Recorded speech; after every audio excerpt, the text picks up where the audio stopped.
स्वागत है आपका हमारे YouTube चैनल मैथ जर्नी में। इस वीडियो में हम दो चर वाले रैखिक समीकरण युग्म के पार्ट 2 को कंप्लीट करेंगे। यदि आपने पार्ट 1 ना देखा हो तो पहले पार्ट 1 देख लें, फिर पार्ट 2 को देखें, क्योंकि पार्ट 1 आप यदि नहीं देखेंगे तो इस वीडियो के कंटेंट आपको बिल्कुल ही समझ में नहीं आएंगे। तो ठीक है, इसके साथ ही हम शुरू करते हैं पार्ट 2। पिछले वीडियो में हमने आपको बताया था कि बोर्ड एग्ज़ाम में दो चर वाले रैखिक समीकरण युग्म से 4 तरह के प्रश्न पूछे जाते हैं, जिनमें से 2 तरह के प्रश्नों को हमने पिछले वीडियो में कवर किया। इस वीडियो में बाकी 2 तरह के टाइप्स को हम कवर करेंगे। पिछले वीडियो में हमने आपको ये बताया कि सबसे पहले दो चर वाले रैखिक समीकरण युग्म के हल के अस्तित्व पर आधारित प्रश्नों को कैसे किया जाता है सॉल्व, ये। और दूसरा जो टाइप था उसमें हमने ये बताया कि सरल समीकरण युग्म को आप कैसे सॉल्व करेंगे। इस वीडियो में हम तीसरे कैटेगरी में या तीसरे तरह के टाइप को जटिल समीकरण युग्म को हल करना सीखेंगे। जटिल समीकरण युग्म जो होता है,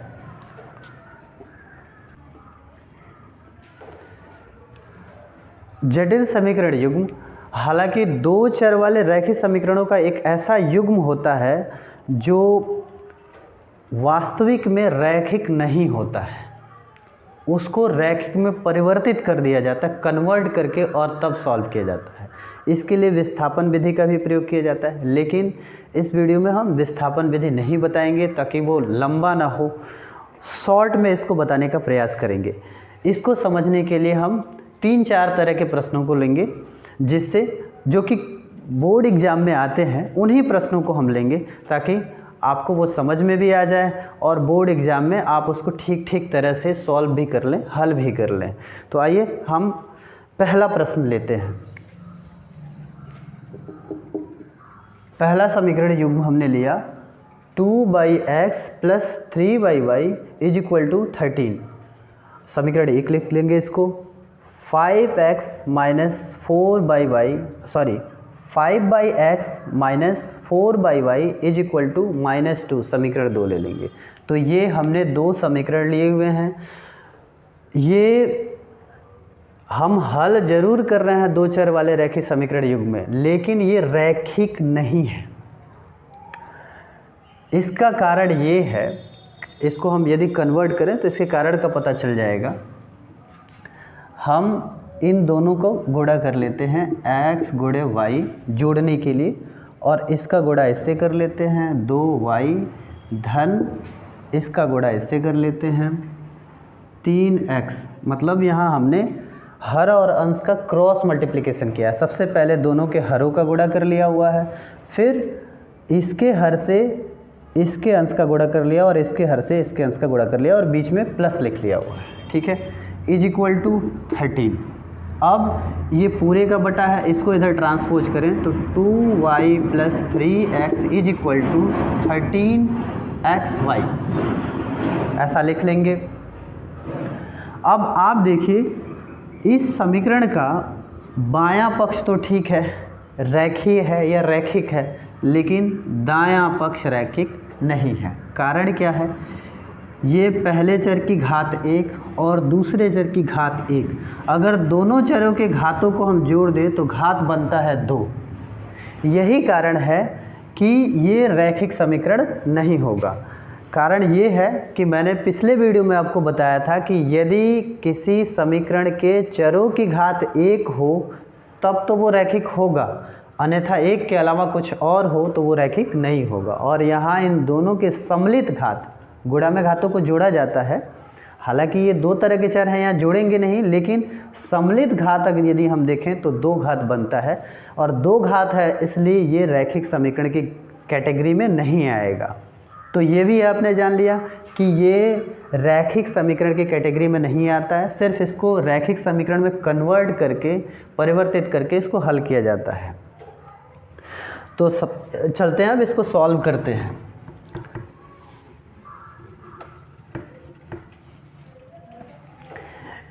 इसमें हम विलोपन विधि का ही प्रयोग करेंगे। इस तरह के जो भी प्रश्न हल करेंगे विलोपन विधि का प्रयोग करते हुए हल करेंगे, वो आसान रहेगा, जैसा कि मैंने पहले भी बताया था। विलोपन विधि में आपको पता है कि x के गुणांक को आपको बराबर करना होता है या y के गुणांक को बराबर करना होता है। तो चूँकि यहाँ y के गुणांक का जो साइन है वो पॉजिटिव है और यहाँ नेगेटिव है, तो इसी को हम बराबर कर लेते हैं। बराबर करने के लिए समीकरण 1 में 4 से गुणा कर देंगे, 4 3 12 हो जाएगा, और समीकरण 2 में 3 से गुणा कर देंगे, 4 3 12 हो जाएगा। 12 यहाँ बटा y और यहाँ 12 बटा y, दोनों बराबर हो जाएगा। फिर दोनों को जोड़ लेंगे, जिसकी वजह से y का विलोप हो जाएगा और x बचेगा। फिर आगे कैलकुलेशन हम कर लेंगे। तो लिखेंगे समीकरण 1 में 4 से तथा समीकरण 2 में 3 से गुणा करने पर। यहाँ हमने लिख दिया हुआ है समीकरण 1 में 4 से तथा समीकरण 2 में 3 से गुणा करने पर। गुणा कर लेते हैं।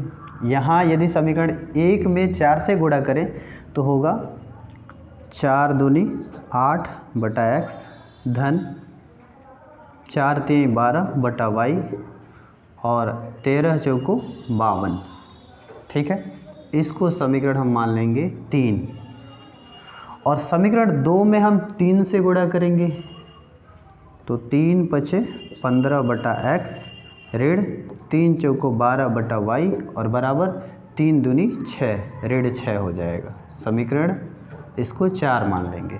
और जिसके हमने गुणांक को बराबर किया हुआ है या जिसके अंश को हमने बराबर किया हुआ है, y वाले अंश को हमने बराबर किया हुआ है, उसका हम चिन्ह देखते हैं। यदि चिन्ह एक जैसे हैं तो घटा लेते हैं, अगर चिन्ह अलग अलग हों या अपोजिट हों, विपरीत हों, तो हम जोड़ लेते हैं। तो यहाँ चूँकि चिन्ह विपरीत हैं तो लिखेंगे समीकरण 3 व 4 को जोड़ने पर। तो समीकरण 3 व 4 को हम जोड़ लेते हैं, जोड़ेंगे। अब यहाँ हम इसको जोड़ लेते हैं x बटा 8/x 8 बटा x और धन 15 बटा x। दोनों का हर बराबर है, इसलिए अंश को ज्यों का त्यों जोड़ लेंगे, x लिख लेंगे। 15 8 कितना हो जाएगा 23 हो जाएगा। इसको हम समझ लेते हैं। यदि मान लीजिए 6 बटा 7 लिखते और धन 5 बटा 7 लिखते, दोनों के हर बराबर होते हैं, तो भिन्नों को कैसे जोड़ते हैं, दोनों में से किसी एक को लिख लेते हैं और अंश को ज्यों का त्यों लिख लेते हैं और फिर जोड़ लेते हैं। 6 5 11 बटा 7। इसी मेथड को हमने यहाँ यूज किया हुआ है। दोनों का हर चूँकि बराबर है, दोनों में से किसी एक हर को लिख लेंगे और इन दोनों को जोड़ लेंगे। तो यहाँ 23 बटा x प्राप्त हुआ। तो यहाँ आप लिख लेंगे 23 बटा x। अब इन दोनों को यदि जोड़ें तो ये दोनों कैंसिल हो जाएंगे, क्योंकि राशियाँ समान हैं, चिन्ह विपरीत हैं, तो ये निरस्त हो जाते हैं एक दूसरे से। इन दोनों को जोड़ेंगे तो एक धन में है, 52 धन में है और 6 ऋण में है। जोड़ेंगे तो जोड़ने पर ये घटेगा, जुटेगा नहीं। तो 12 में से 6 गया 6, 12 में से 6 घटा 6 और 4 में से यहाँ कुछ घटाने के लिए है ही नहीं, तो 4 हो जाएगा। 12 में से 6, इसको काट दिया जाएगा।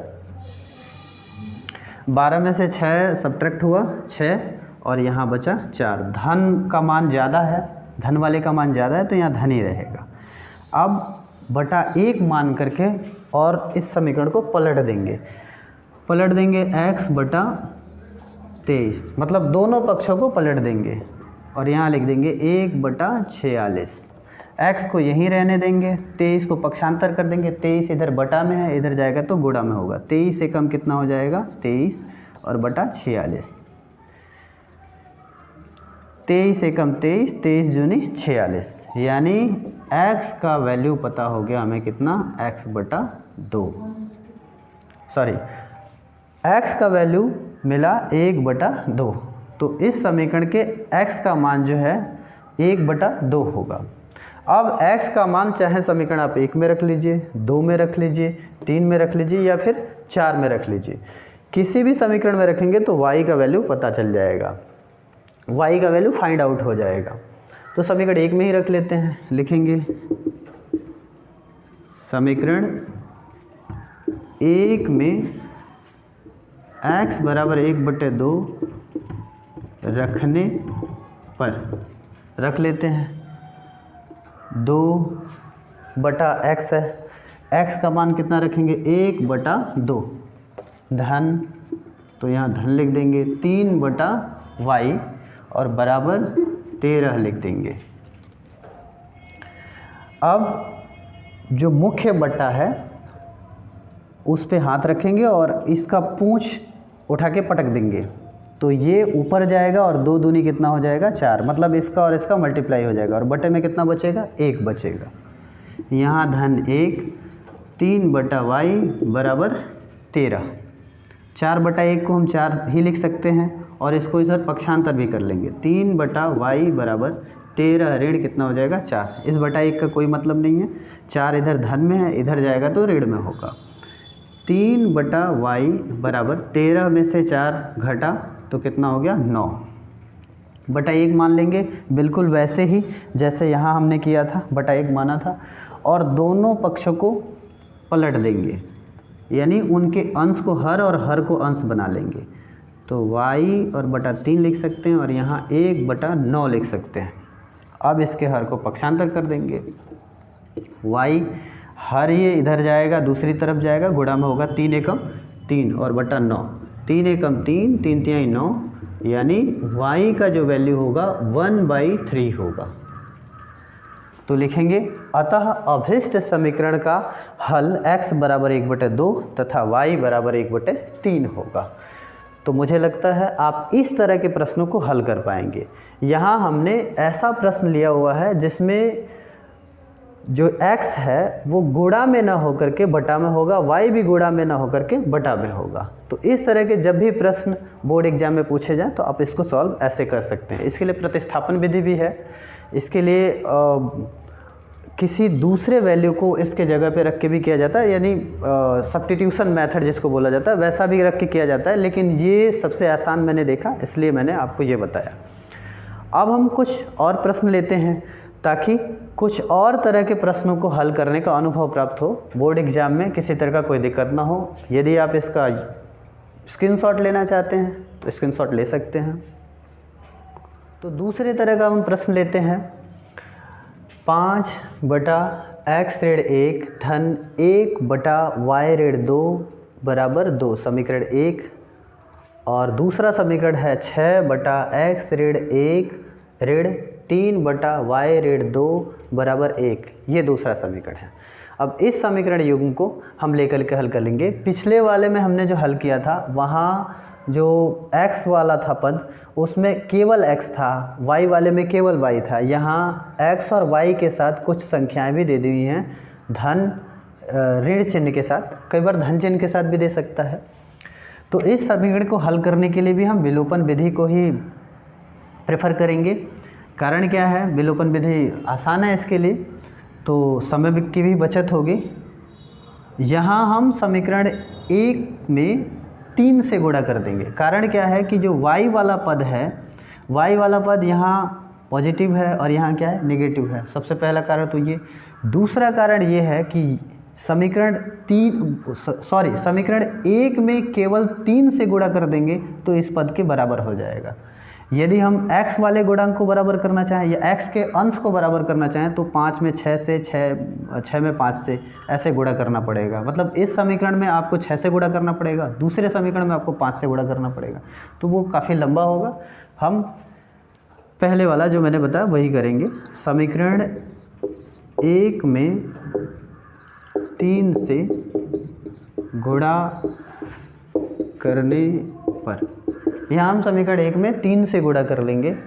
3 × 15 x बटा 3 × 15, 15 यहाँ लिख देंगे बटा x ऋण 1 धन 3 × 3 और बटा y ऋण 2, ये इसमें कोई परिवर्तन नहीं होगा। यहाँ 3 दूनी 6, समीकरण ये हो जाएगा 3। अब आपको चूँकि चिन्ह इनके विपरीत हैं तो जोड़ लेना है, तो लिखेंगे समीकरण 2 व 3 को जोड़ने पर, समीकरण 2 और 3 को जोड़ लेंगे। 2 और 3 को जोड़ेंगे, जो पहला पद है जिसका बटा x ऋण 1 है, x ऋण 1, दोनों के हर बराबर हैं तो हम x ऋण 1 लिख लेंगे, किसी एक को लिख लेते हैं। और इन दोनों को जोड़ना है तो यहाँ हो जाएगा 21, 6 और 15 21 हो जाएगा, और ये दोनों कैंसिल हो जाएंगे, निरस्त हो जाएंगे, बराबर इन दोनों को जोड़ेंगे तो 6 1 होगा 7। अब बटा 1 मान करके और दोनों पक्षों को पलट देंगे, तो x ऋण 1 और बटा हो जाएगा 21 बराबर 1/7। 21 इधर बटा में है, इधर जाएगा तो गुणा में होगा, पक्षांतर होगा तो गुणा में होगा। पक्षांतर कर लेते हैं, 21 एकम 21 और बटा 7, 7 तिहाई 21, x ऋण 1 बराबर 3 हो जाएगा। अब हम क्या करेंगे, 1 को पक्षांतर कर देंगे तो x बराबर 3 धन 1 बराबर हो जाएगा 4, यानी x का जो वैल्यू है हमने पता कर लिया, हमने फाइंड आउट किया x का value 4, x is equal to 4। अब आप y का वैल्यू चाहें तो समीकरण 1 या समीकरण 2 या फिर समीकरण 3 में रख करके फाइंड आउट कर सकते हैं। तो मैंने पिछले वीडियो में भी काफ़ी क्वेश्चन समझाए हैं, इस क्वेश्चन में मैं चाहता हूं कि आप x का वैल्यू समीकरण 1, समीकरण 2 या समीकरण 3 में रख करके y का वैल्यू फाइंड आउट करें और कमेंट सेक्शन में लिख के भेजें कि y का वैल्यू इस समीकरण के लिए क्या होगा। स्क्रीनशॉट ले सकते हैं इसका। अब चौथे तरह के टाइप की तरफ हम चलते हैं। चौथे तरह का जो टाइप है, टाइप नंबर 4, इबारती प्रश्नों का। इबारती प्रश्न भी आते हैं बोर्ड एग्जाम में। इबारती प्रश्न में चाल, दूरी, समय पर आधारित प्रश्न आता है। उसमें एक प्रश्न हमने लिया हुआ है कि ऋतु धारा के अनुकूल 2 घंटे में 20 किलोमीटर तैर सकती है, जबकि धारा के प्रतिकूल 2 घंटे में 4 किलोमीटर तैर सकती है। तो बताइए कि ऋतु की शांत जल में चाल और धारा की चाल क्या होगी। तो इस क्वेश्चन में 2 राशियां हैं, शांत जल में चाल ऋतु की और धारा की चाल। इन दोनों राशियों को 2 चर राशि मान लेंगे। इन दोनों राशियों को 2 चर राशि मानेंगे। माना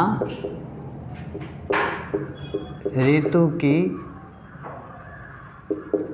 शांत जल में चाल बराबर x किमी प्रति घंटा तथा धारा की चाल बराबर y किमी प्रति घंटा, ऐसा मान लेंगे। अब लिखेंगे, तब धारा के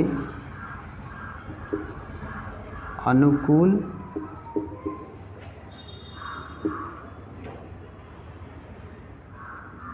तैरने पर ऋतु की चाल बराबर, धारा के अनुकूल चलेगी, धारा की दिशा में चलेगी तो x धन y चाल होगा, x धन y किलोमीटर प्रति घंटा तथा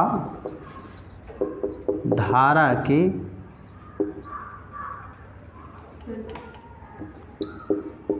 प्रतिकूल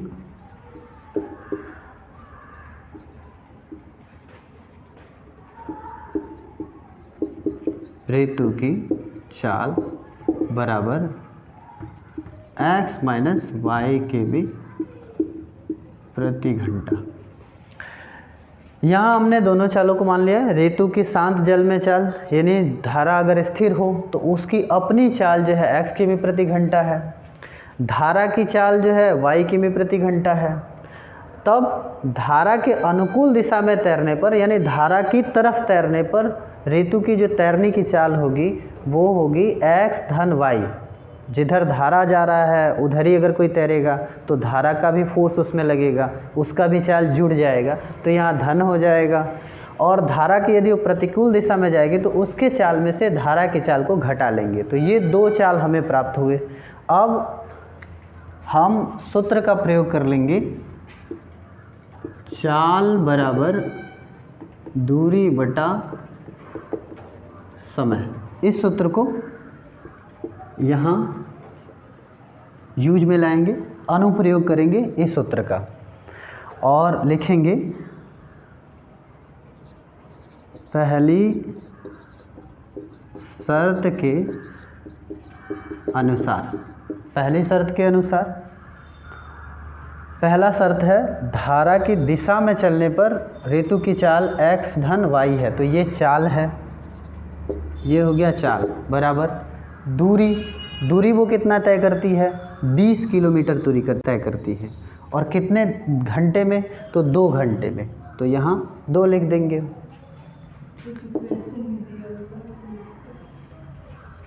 ये आप देख सकते हैं क्वेश्चन में दिया हुआ है कि धारा की दिशा में चलने पर 2 घंटे समय लेकर के वो 20 किलोमीटर की दूरी तय करती है। तो हमने ये क्वेश्चन में से लिया हुआ है, अपने से नहीं लिया हुआ है।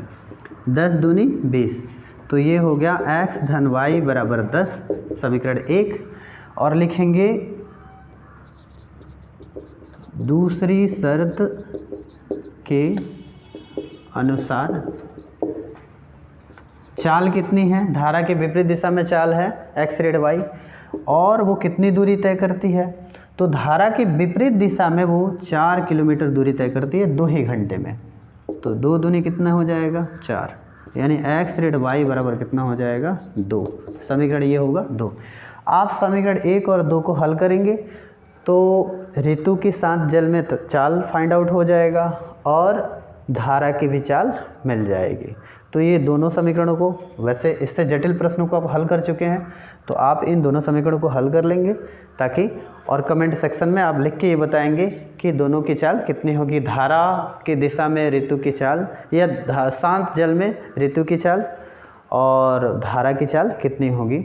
इसी के साथ ये वीडियो हम समाप्त कर रहे हैं और अगले वीडियो में मिलते हैं आपसे अगले चैप्टर के साथ।